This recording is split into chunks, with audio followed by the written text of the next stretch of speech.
Sam Giancana was the most flamboyant gangster of them all, when organized crime was at its most extravagant. I'd say he was far more powerful than Al Capone, and he was a giant. He had a beautiful showbiz girlfriend. He was pals with Frank Sinatra. Sam Giancana didn't like to keep a low profile. He liked the big life. He liked to be seen with the stars. He was worth millions and had the power of life or death.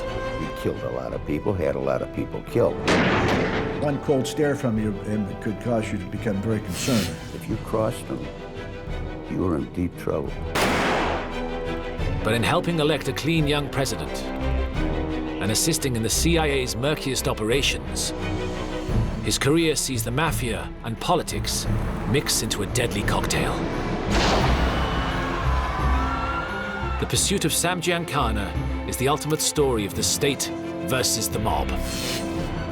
And the final chapter is one of the most notorious mafia hits of all.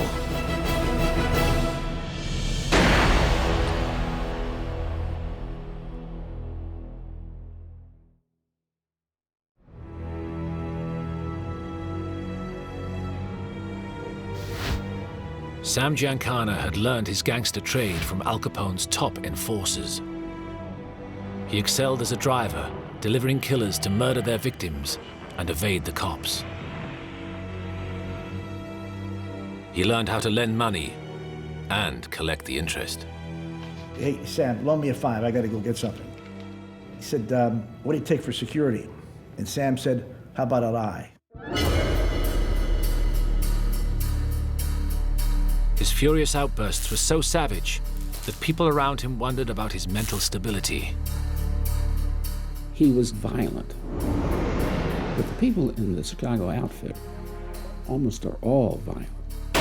They kill people with the drop of a hat. He was a killer. Aged just 18, Giancana was charged with murder, but escaped conviction. When I first saw Sam Giancana, I thought, there is the arrogance, the hatred, the violence, the viciousness that I've dedicated my career to fighting.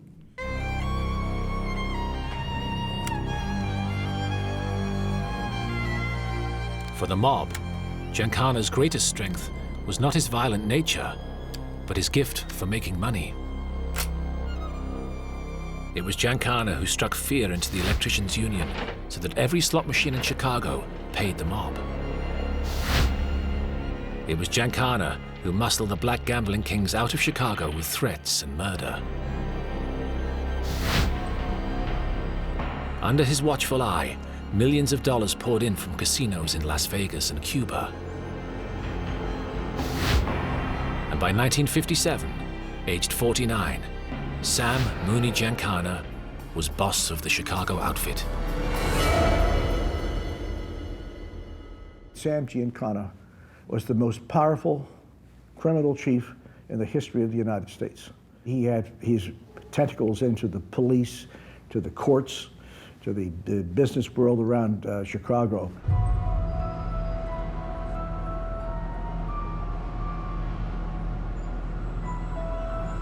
But just as Giancana reached the top, the government turned on organized crime.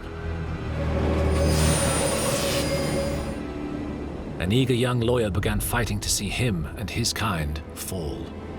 Robert Kennedy.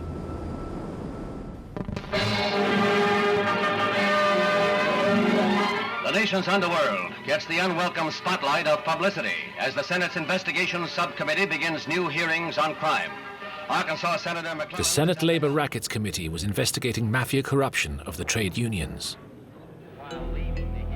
Robert Kennedy, as chief legal counsel, made a name for himself by questioning witness after witness about their mob connections. Did you say that SOB, I'll break his back? Who did you make it about? I don't know. I may have been discussing somebody in a figure of speech. Well, who did you make the statement? Whose back were you going to break? I don't even remember it.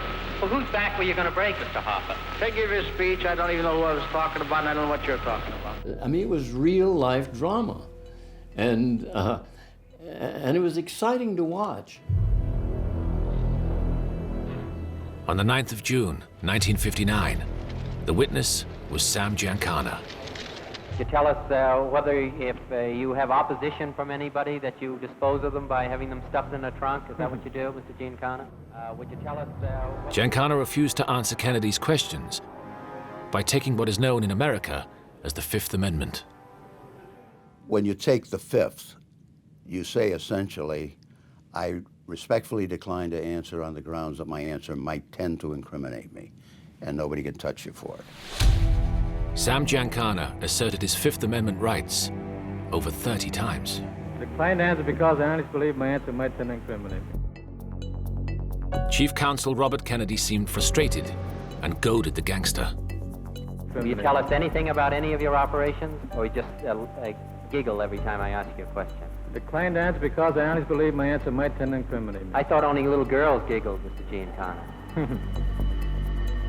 Bobby Kennedy's theatrics were perhaps intended to light Giancana's famously short fuse. I think he was hoping that Giancana would explode. But, you know, I never thought he really gave a damn.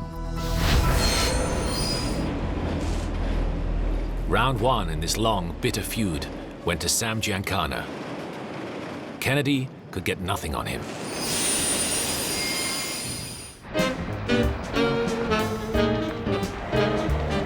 And there was a reason why the Chicago boss felt untouchable. He was well connected to the Kennedys.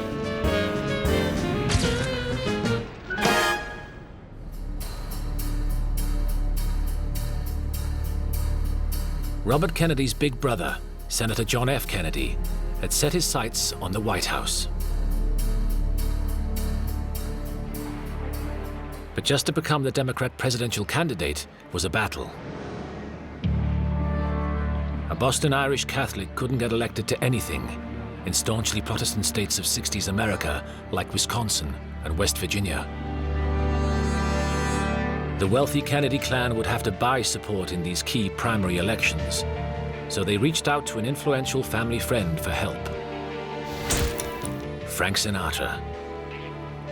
Sinatra was a friend of the Kennedy family, and Jack Kennedy in particular. Frank, in his turn, had a friend and business partner who knew all about getting his way in politics. Sam Giancana. I have every reason to believe that there was mob money in the West Virginia election. The person who handled the money was Frank Sinatra.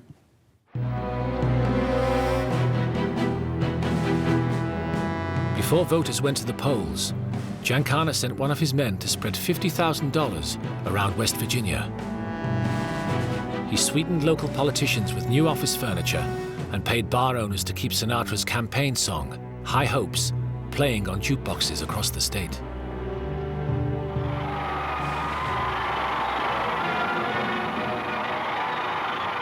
Giancana's efforts seemed to help get the Kennedys over the first hurdle.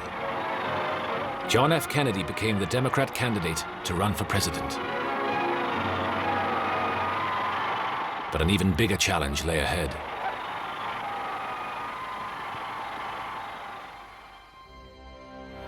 In November 1960, John Kennedy faced the sitting Vice President, Richard Nixon, in the race for the White House.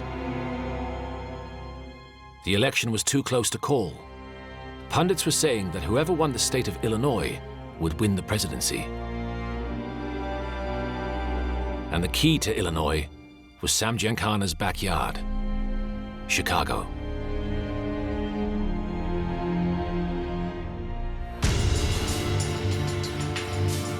Giancana's Chicago outfit knew all about how to swing votes in their city. They'd been doing it for generations. In this city, no criminal enterprise is going to work until they've got the politicians in their pocket. He had the politicians, and I mean all of them. One ruse was to send scores of people from precinct to precinct, illegally voting in each one. Another well-worn trick was ghost voting, impersonating deceased residents of a precinct. Mob-controlled unions were prevailed upon to vote Kennedy to a man. There were even claims that Giancana's hoods intimidated voters at the polling stations. Listening to the radio, listening to the returns coming in, it was obvious that there was a theft underway. Not since 1916 had the presidential election result been so close.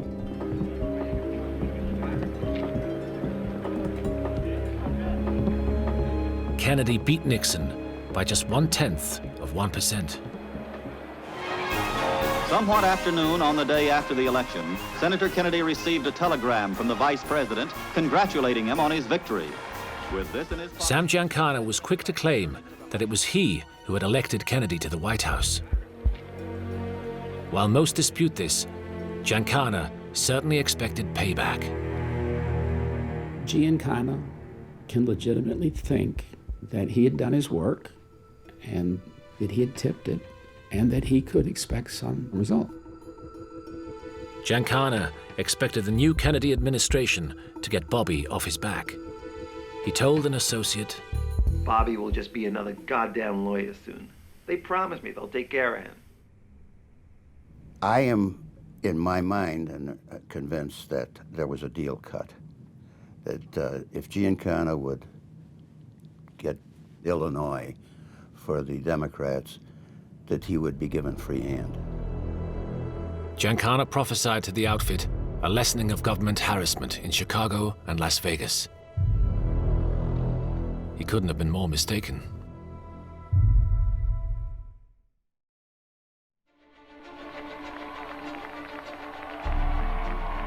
New President John F. Kennedy appointed his brother, Bobby, to the government post of Attorney General.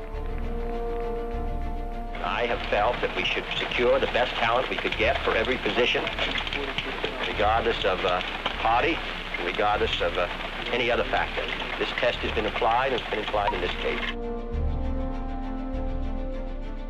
Far from being just another lawyer, as Attorney General, the fanatical mob-chasing Robert Kennedy was now the country's top law enforcement officer. It was a shock for Giancana and the Chicago outfit. The last thing they thought was they would get Robert Kennedy as the Attorney General. Anybody but Robert Kennedy. That was a surprise. Bobby Kennedy, now in charge of the Department of Justice and the FBI, declared war on the Mafia. I think that in the field of organized crime, I think it's a very serious situation that's facing the country at the present time. I think a lot of steps can be taken in order to deal with the problem. I think it's gotten much more serious over the period of the last 10 years. Giancana cursed at the sight of the Attorney General and fumed at the very mention of the Kennedy name. To him, Bobby Kennedy's war on organized crime was a betrayal.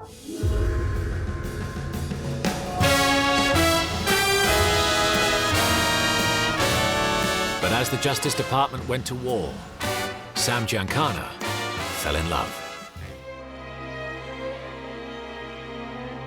Phyllis McGuire was the lead singer of the headlining trio, the McGuire Sisters.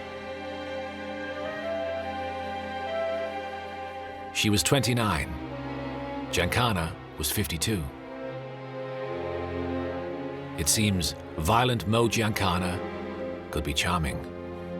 And he wasn't flashy. It was just direct, and it was strength, and his eyes were, it's like they looked through you. She was a big star, stunningly beautiful, and he loved to be seen out with her on his arm. Giancana began to flood her with gifts of furs, cars, and jewelry. Cash had always bought him the most beautiful escorts, but this was different.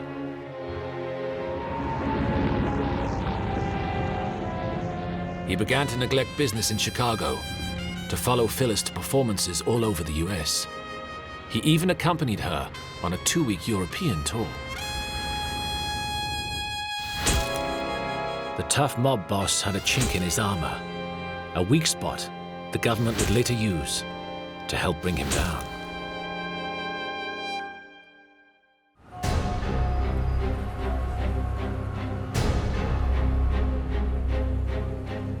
While Giancana was romancing Phyllis, Attorney General Bobby Kennedy was hard at work radically reforming the Department of Justice and the FBI.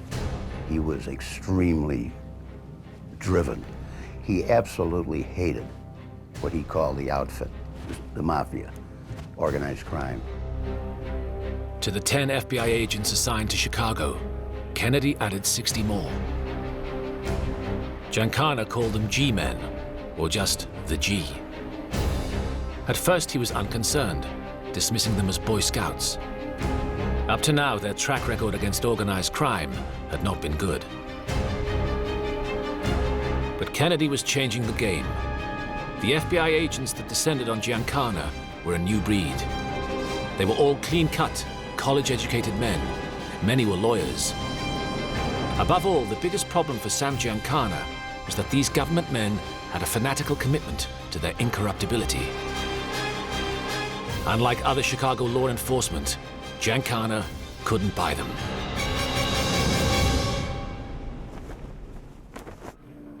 Robert Kennedy was also increasing the number of lawyers in the Justice Department's Organized Crime and Racketeering section, from 17 to 63. He rebuilt the whole operation. You can think of the Department of Justice as an aircraft carrier, and you can't turn an aircraft carrier on a dime. They don't have brakes. You can slow it down and steer it. He turned it on a dime and took it in a different direction.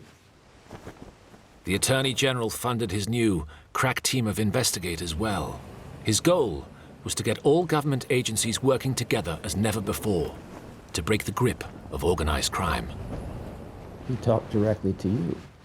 It gave us a whole feeling of electricity in what we were doing and commitment to what we were doing. We did feel that we were kind of like the new untouchables.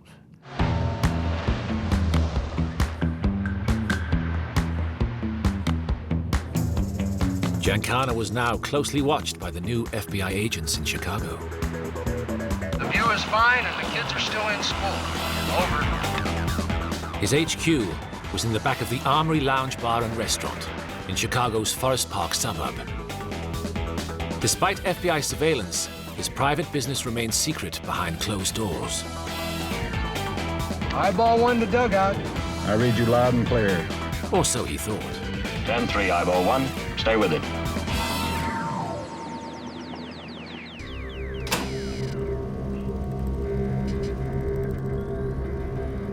The G-men had a new weapon that would turn Giancana's world upside down. Electronic surveillance. Bobby Kennedy decided that organized crime was an issue of national security. It was a threat to the United States and fell in that category that you could exercise a wiretap and install a wiretap without a warrant. The number of FBI bugs and wiretaps in America exploded from just a handful to hundreds. The FBI agents Romer and Hill, assigned to monitor Giancana, were quick to hide a microphone in the Holy of Holies, his HQ, the Armory Lounge. The G-men overheard Potsy Poe, an old associate, complaining about them to Mooney Giancana. I never thought it'd be this fucking rough. You told me when they put his brother in there, we're going to see some fireworks. But I never knew it'd be like this. This is murder. Concentrate on a certain individual. You mean the outfit? Yeah. The agents heard exactly how Giancana ran the outfit. Although officially the boss, he received advice from senior mob figures and retired boss Tony Accardo. Listen, Mo. Oh, we aren't here to try to twist your mind. We're just giving you what's practical. Practical advice, that's all. We're not here to try to distort you. The tapes also revealed how Giancana advised his driver and bodyguard, Butch Blasi, about the Mafia Code of Silence, Omerta. He warned about the penalties for blabbing mob business to outsiders.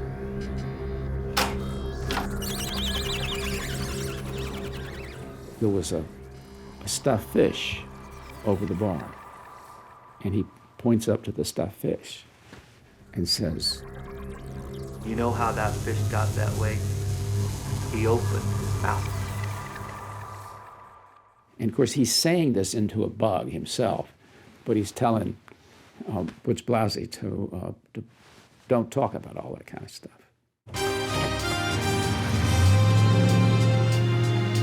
FBI agents Roma and Hill, in their surveillance of Giancana, did their utmost to exploit his weak spot, the relationship with Phyllis McGuire. They watched Sam and Phyllis closely, very closely. They took photos and shot moving footage of them together when they went out.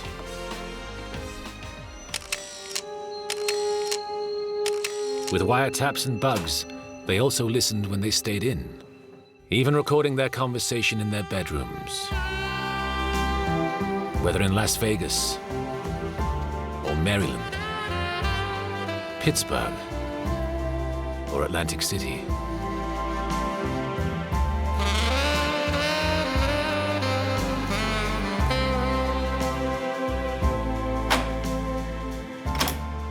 The pressure of tight surveillance got to Sam Giancana.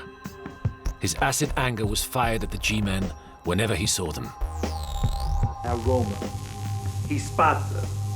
He says, "Hello, Mo," and he walks away. So we move out of there into the other room, and who the fuck walks in but that shit Hill?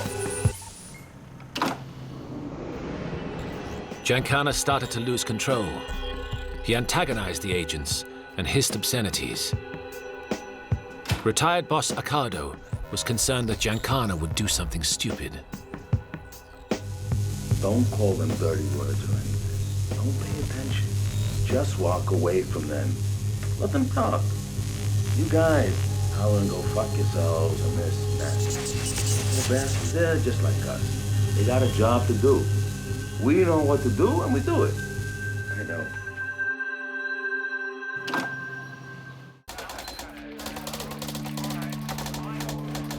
Bobby Kennedy was tightening the noose. But one government agency had jeopardized all his work by secretly seeking Giancana's help, the CIA.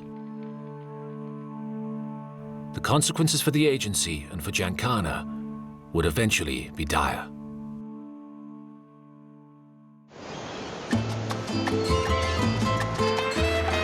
Giancana and many other gangsters had once had vast, lucrative business interests on the island of Cuba, just a short hop from Miami. In exotic and poverty-stricken Cuba, white tourists with green dollars could live like royalty and lose money in the comfort of the mob-owned casino hotels. Cuba was a gold mine for the mob. There's a lot of money made down there in the casinos and the joints, and Castro took it away completely.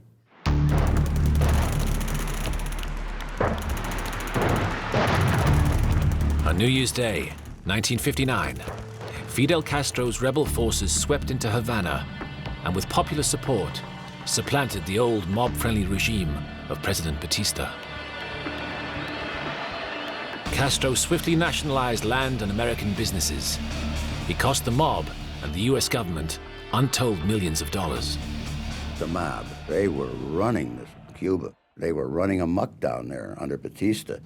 And when Castro came in, he threw them all out. So they were not happy with him. If they could get rid of Castro, they could move back in. It wasn't just the mob who wanted Castro gone. The CIA saw Castro as a dangerous communist on America's doorstep, and they wanted him swept away.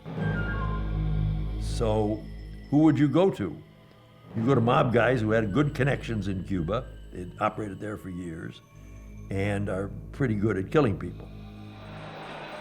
On the basis that my enemy's enemy is my friend, the CIA met Giancana and associates to try to arrange a gangland hit on Cuba's president, Fidel Castro. They're certainly naive about the organized crime. They're not a hit squad. You can't buy them to kill people. They thought they could.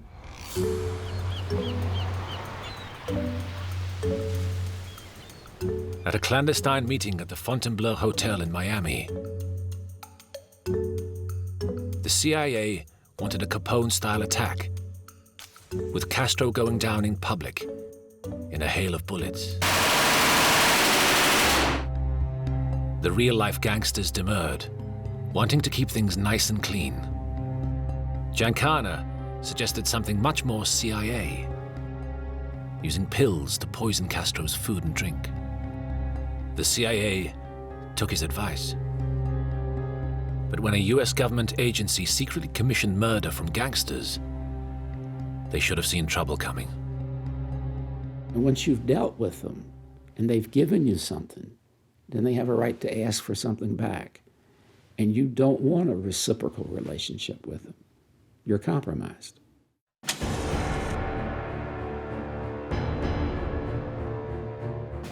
Master manipulator Giancana soon turned the situation to his advantage. First, he's working for the CIA, and then somehow, they find themselves working for him.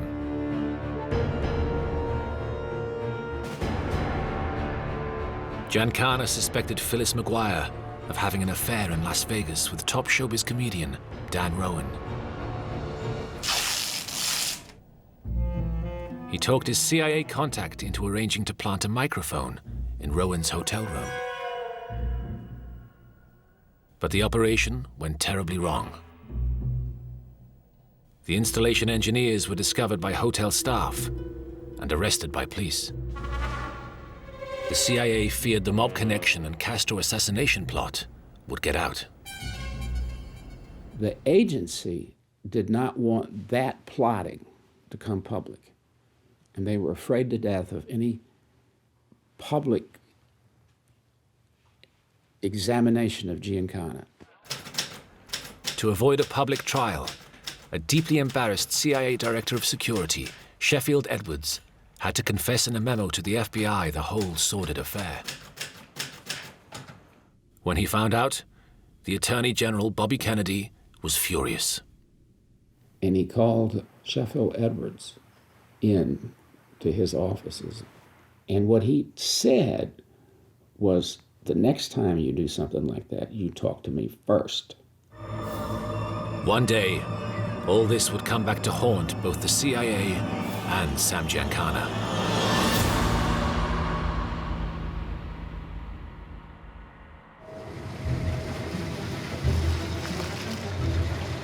FBI agents Roma and Rutland, watching and being verbally abused by Giancana in Chicago, now put even more pressure on the beleaguered outfit boss. Determined to drive him over the edge, the agents implemented what they called lockstep surveillance.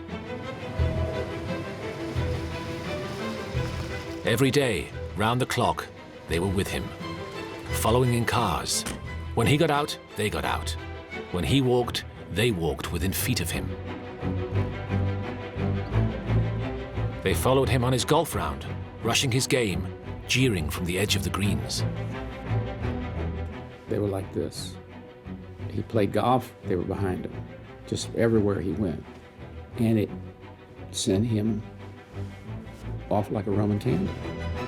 They even followed him into restaurants. If he went to the restroom, an agent would also go and stand at the next urinal, which made it difficult for him to do what he had gone there to do. It was pure, simple harassment.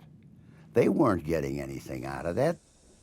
Roma and Rutland were right about one thing. It drove Giancana mad.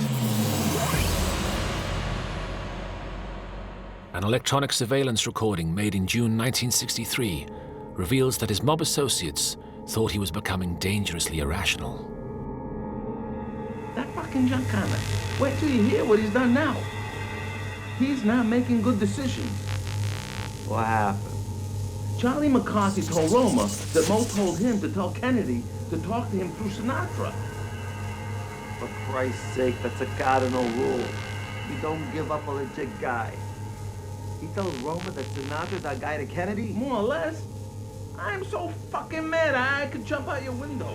And we gotta do something about this. The G is driving this man goofy.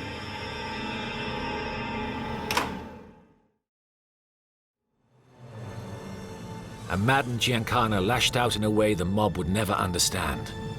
He sued the FBI. saying their lockstep operation violated his civil rights.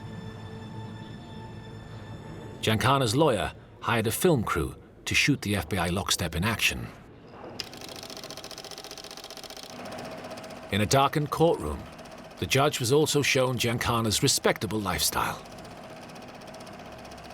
Playing a round of golf, going to church, and visiting his father's grave. An injunction against lockstep surveillance was granted. The FBI agents would have to keep their distance. Sam Giancana had, for the moment, beaten the FBI.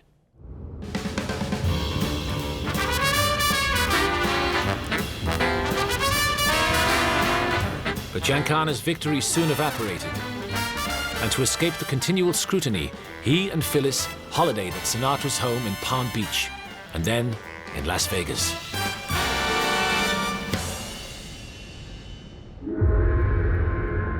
Meanwhile, the FBI was recording some disturbing mobster conversations. Kennedy, a guy should take a knife and stab and kill that fucker. I mean it. This is true. Honest to God. Right in the White House. Somebody's got to get rid of that fucker. The Kennedys' war against organized crime was fueling a dark mood among gangsters all over the United States. They should kill the whole family. My mother and father, too.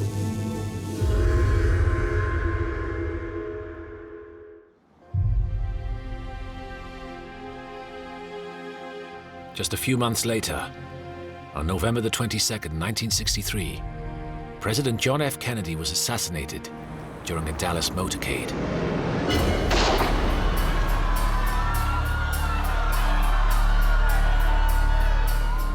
The killing spawned a rash of conspiracy theories about who might be responsible. There was always a strong rumor that the mob had something to do with the assassination of John Kennedy. The rumors of Mafia involvement were fed when it was revealed that the man who gunned down Kennedy's assassin, Lee Harvey Oswald, was mob fixer Jack Ruby.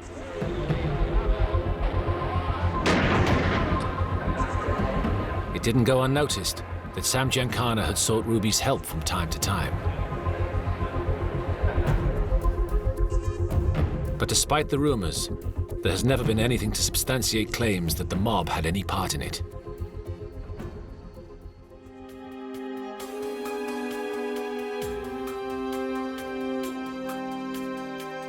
President Kennedy's death did, however, give the mob what it wanted: the immobilization of his gang-busting brother. I think he was simply crushed and shocked by it. An FBI informant heard Giancana's reaction.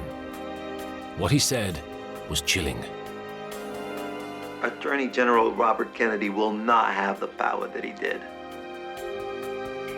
Within a year, the new president appointed a different attorney general, and Robert Kennedy was gone.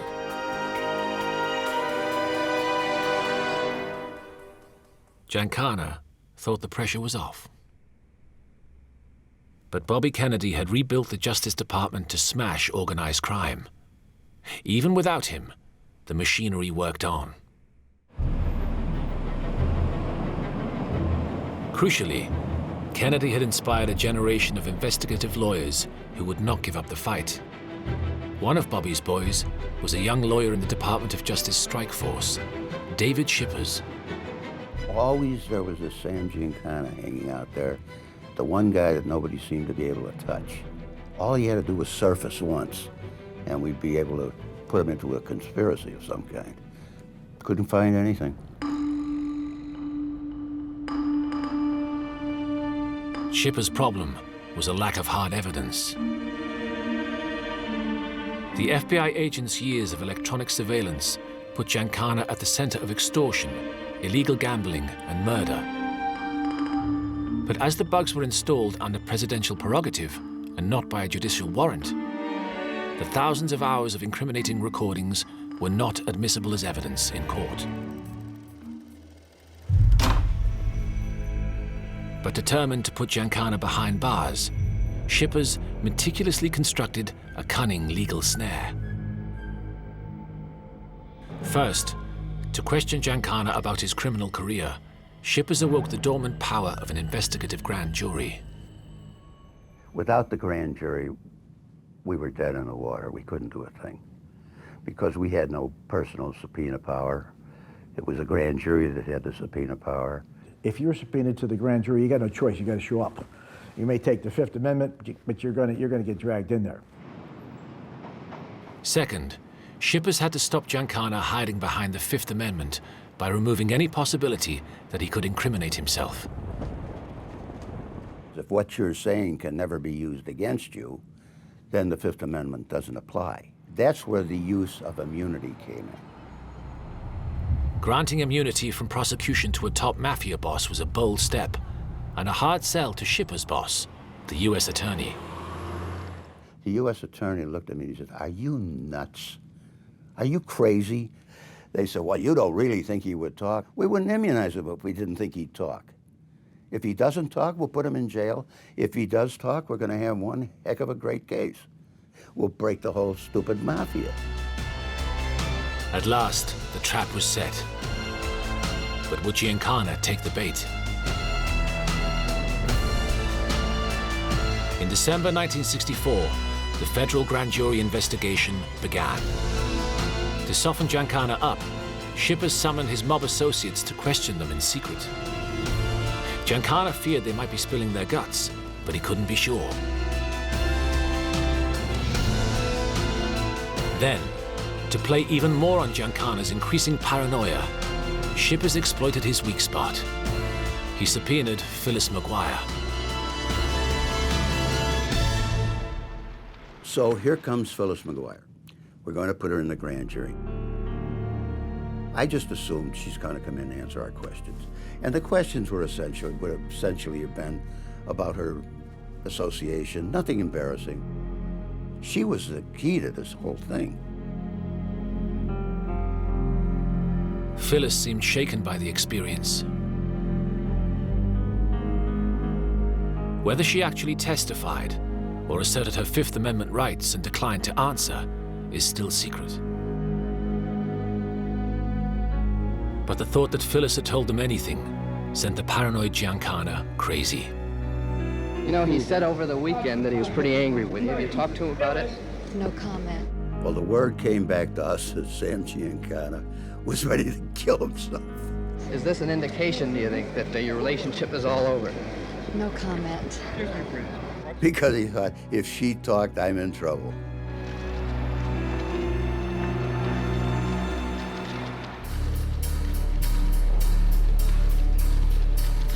David Shippers scheduled Giancana straight after Phyllis and made sure he reinforced Sam's fears when they met just before questioning. I had a transcript of another individual's testimony in some case. It was about a half-inch thick. And we had the court reporter put a page on top that said, "Testimony of Phyllis McGuire." And I know Sam saw it. Shippers had Giancana right where he wanted him, on the witness stand. The Chicago boss thought he knew the rules of this game. He'd plead the Fifth Amendment to each question and go home as usual. But he didn't realize David Shippers had changed the rules. I remember the judge saying to him, "Mr. Giancana, if you received a traffic ticket on the way in here today, nobody can touch you. You are immune from any prosecution for any crime as of this moment." Immunity effectively stripped Giancana of Fifth Amendment protection. And then it really hit him when the judge told him he was immune and he had to talk. He was ordered to testify. Then it hit him. The single-minded purpose of David Shippers seemed to remind Giancana of an old adversary. He turned to me and he said, "You're one of Bobby's boys, aren't you?" I said, "Yes, sir, I am." Giancana had no choice. If he talked and lied, he was certain to perjure himself. If he talked and told the truth, the mob would kill him.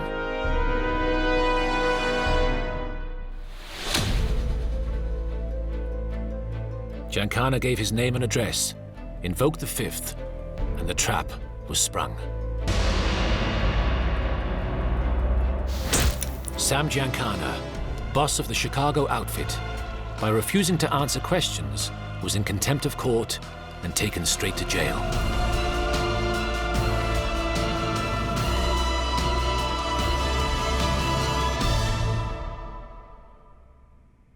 Sam Giancana was totally awed. He was rattled. He couldn't understand how this could happen. The judge commented that Giancana had the key to his own cell. He would be released when he decided to answer the grand jury's questions. But in the outfit, you don't talk. Giancana kept his mouth shut. This was a government victory of sorts, as it was the first time he'd been in prison for over 20 years. That rocked the whole organized crime around the country.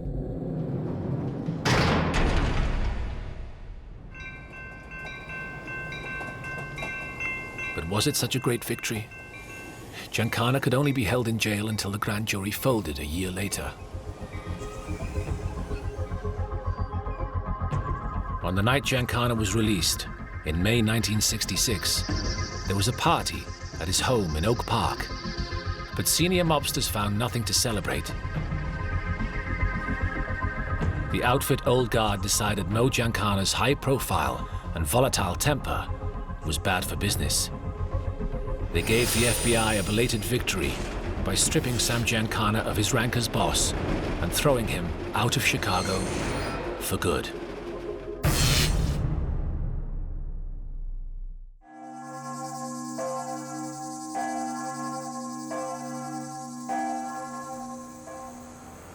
Giancana left the US to live in Cuernavaca, Mexico. Over the years, he built a new life for himself. No G-men dogged his steps or monitored his phone calls. And Giancana returned to what he did best, making money.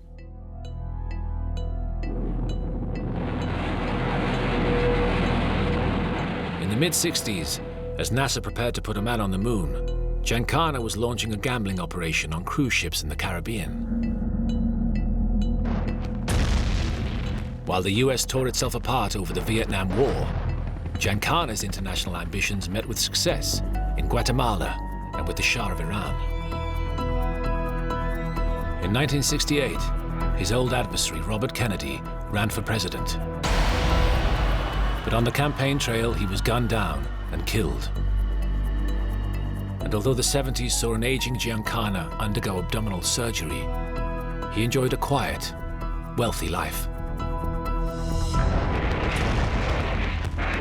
Then, suddenly, a dark episode from his past cast a chill shadow over Sam Giancana, his connection to the CIA.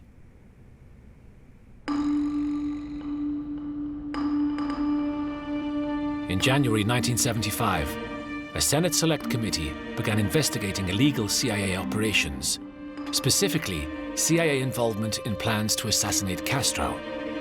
Its findings would shock Chairman Senator Church.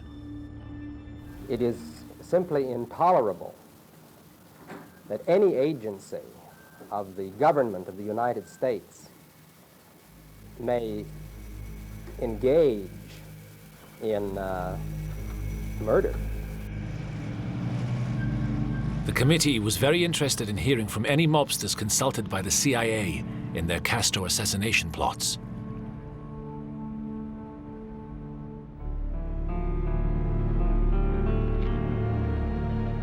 Although lying low in Mexico, Giancana had been snatched from his hideaway and suddenly found himself deported back into the United States. The press were waiting. Giancana, why did you have to leave Mexico, sir? Why? I don't know. Mr. Giancana, what are your future plans? The future plans of one-time boss Giancana were to re-establish his cut of Chicago outfit operations.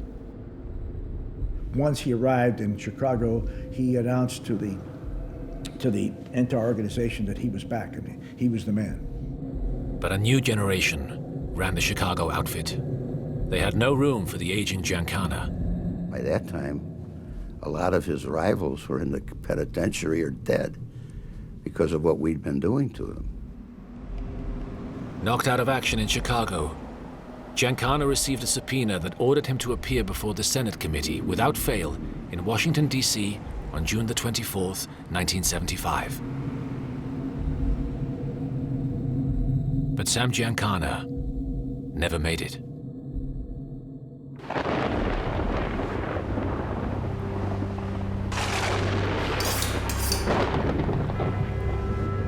On June the 19th, 1975, 4 days after celebrating his 67th birthday, Sam Giancana was at home in Oak Park, Chicago. He was cooking in his basement kitchen. Routine police patrols noticed nothing unusual.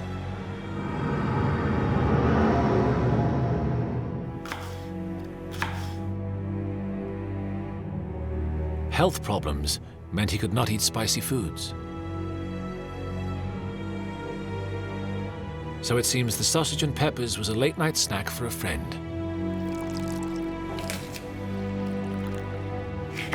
A friend Giancana liked and trusted. A close friend.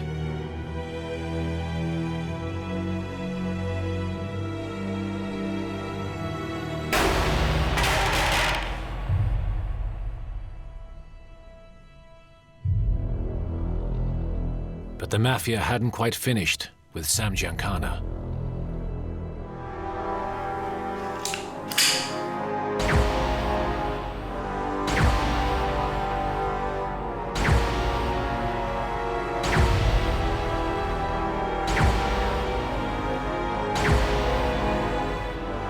The way he was killed showed that the mob no longer trusted him to keep quiet. He was shot in the mouth, so that you might draw the conclusion that somebody was leaving a message. Don't talk. It was somewhat interesting that somebody that powerful was killed, so there had to be a major decision among the powers that be in the mob. Sam Giancana's extraordinary career had lasted over 50 years, spanning the heyday of organized crime in America. In the years after Giancana, show business stars began to shun any mob connection. The glamorous image of gangsters became tarnished. People realized they were just killers. Never again would a mafia boss be so closely associated with the bright stars of show business or the dark underbelly of politics. The FBI and the Justice Department had struck the first serious blows aimed at breaking the Mafia.